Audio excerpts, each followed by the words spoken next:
বন্ধুরা কেমন আছেন সবাই? আপনাদের মাঝে নিয়ে আসলাম দুর্দান্ত স্বাদের ডিম পটল আলুর রেসিপি।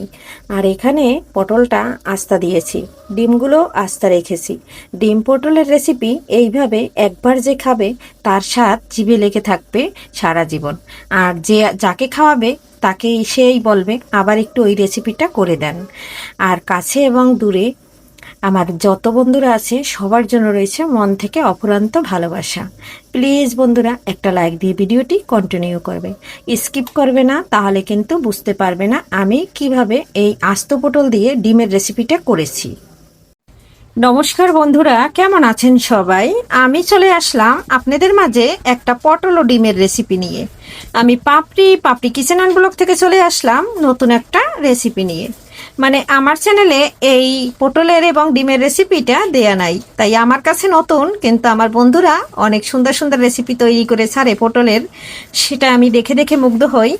আর কিভাবে আমি রেসিপিটা করি, এখন আমি পটলটা ছুলে নেব, ডিম সিদ্ধ করে আমি বেছে নেব, তারপরে আমি পটলটা আস্তা রাখবো। আস্তা পটল দিয়ে আমি ডিমের রেসিপিটা করব। তবে ডিমটা আস্তা থাকবে। আর কিভাবে আমি করতেছি বন্ধুরা, সাথে থাকুন, দেখতে থাকুন, না পুরো ভিডিওটা দেখে নেবেন আশা রাখছি। সাথে একটা লাইক অবশ্যই দিবেন। আর ভিডিওর শুরুতে আপনাদের জানাই এই পটল ও ডিমের রেসিপি দেখার আমন্ত্রণ। আর কাছে দূরে দেশ ও দেশের বাহির থেকে যারা আমার ভিডিও সবসময় দেখেন এবং সুন্দর সুন্দর কমেন্ট করেন, তাদের জন্য রয়েছে মন থেকে অনেক অনেক ভালোবাসা এবং শুভকামনা। এভাবে আপনারা আমাকে একটু একটু এগিয়ে নিয়ে যাবেন আর সব সময় আমার পাশে থাকবেন। আর আমি সার্বক্ষণীয় আপনাদের পাশে থাকব। আশা রাখছি সব সময় আমাকে পাশে পাবেন। বন্ধুরা এই যে দেখুন, পটলটা খুব সুন্দর করে ছুলে নিয়েছি। আর এই যে আমি পটলটা আস্তা রেখেছি। আর এই যে দেখেন একদম কেসিকে, মানে খুব সুন্দর করে কেসে কেসে নিয়েছি, দেখা যায় কিনা জানি না। আর প্রতিটা পটল কিন্তু এভাবেই কেচে নিয়েছি। এখন আমি এটা ভেজে নেব। আর এই যে ডিম ছেলে নিয়েছি, ডিমগুলো তেলে দিয়ে দেব। সামান্য একটু হলুদ দিয়ে দিয়েছি আর একটু লবণ দিয়ে দিয়েছি। এখন আমি ডিমটা খুব সুন্দর করে উল্টে পাল্টে ভেজে নেব। ডিমটা খুব সুন্দর করে ভাজা হয়ে গেছে, এখন তুলে নিচ্ছি। বন্ধুরা 5-20 ভাজে আইগান দিয়ে দিচ্ছি, ওই তেলের মধ্যেই পটলটা দিয়ে দিচ্ছি। এখন আমি পটলটা খুব সুন্দর করে ভেজে নেব। আর এখানে কিন্তু লবণ হলুদ আগেই দেওয়া আছে, এর জন্য পটলটাই দিয়ে দিয়েছি। আর পটলটা কিন্তু একদম কচি বন্ধুরা। বন্ধুরা এই যে দেখুন, পটলটা কিন্তু ভাজা হয়ে গেছে। আর এখন একটু আমি চাপ দিয়ে জলটা বের করে দিচ্ছি। পটলটা এখন তুলে নিচ্ছি।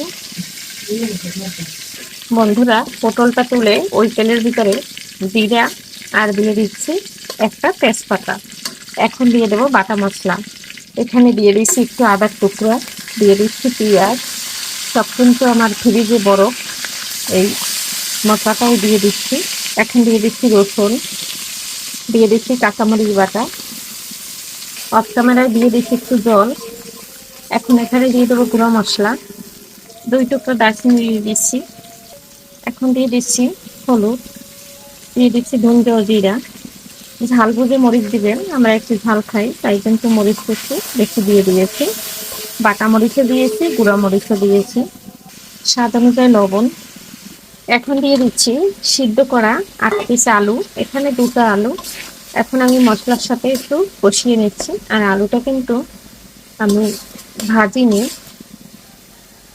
বন্ধুরা। ডিম পটল সব দিয়ে দিচ্ছি। আর ডিমগুলো মাঝখান থেকে আমি এই যে চামচের সাহায্যে ছেড়ে দিয়েছি, যাতে খুব সুন্দর করে মশলাটা প্রবেশ করে। আর এখন আমি এখানে গরম জল দিয়ে দেবো। আমার কিন্তু একদম কষানো হয়ে গেছে।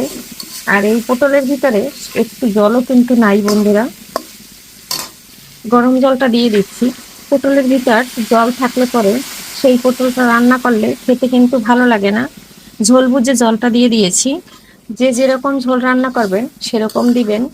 আমি এখানে 8টা পটল নিয়েছি, 8 পিস আলু নিয়েছি, মানে 2টা আলু 8টা পটল। আর এখানে 7টা ডিম দিয়েছি। আর এইভাবেই কিন্তু একবার যদি আপনারা পটলের রেসিপি করে খান, তাহলে এর স্বাদ কখনো ভুলবেন না, জিভে লেগে থাকবে। আর যদি কোনো মেহমানদের খাওয়ান তাহলে বলবে আবার একটু ওই পটলের রেসিপিটা রান্না করে খাওয়ান। বন্ধুরা, আমার এই যে দেখুন পটল আলু ডিমের ঝোল একদম ডান হয়ে গেছে। আর এখন দিয়ে দেবো একটু ভাজা জিরার গুঁড়া। ভাজা জিরার গুঁড়াটা দিয়ে দিচ্ছি। পটলটা ভাজতে যেটুক সময় লাগে বন্ধুরা, রান্না করতে কিন্তু খুবই কম সময় লাগে। আর এই আলু দুইটা দিয়েছি আমার বাবুর জন্য। ওর যদি ডিমের ভিতরে আলু না দেওয়া হয় তাহলে ওর মন ভরে না। আর ডিমের ঝোলটা কিন্তু একদম রেডি হয়ে গেছে। বন্ধুরা, গাছের থেকে আনছি ধনেপাতা ছেড়ে, এই ধনেপাতাটা এখন দিয়ে দেব। ধনেপাতাটা দিয়ে নেড়ে নামিয়ে নিচ্ছি বন্ধুরা। আর আমার ডিমের পটলের ফিটনেসটা একটু দেখুন বন্ধুরা, দেখতে যেরকম লোভনীয় হয়েছে খেতে কিন্তু অসম্ভব মজা হয়। এরকম আমি অনেকবার খেয়েছি, আজকে ভাবলাম আমার বন্ধুদের সাথে শেয়ার করে নেই। এখন আমি নামিয়ে নিচ্ছি। দেখুন বন্ধুরা, ডিমটা আমি অফ ক্যামেরায় নামিয়ে নিয়েছি। আজকের ভিডিও এখানেই রাখছি, পরবর্তীতে দেখা হবে নতুন কোনো রেসিপি নিয়ে। এ পর্যন্ত আমার প্রিয় বন্ধুরা সবাই ভালো থাকবেন, সুস্থ থাকবেন। সবাইকে আগামী ভিডিওর অনুরোধ জানিয়ে বাই।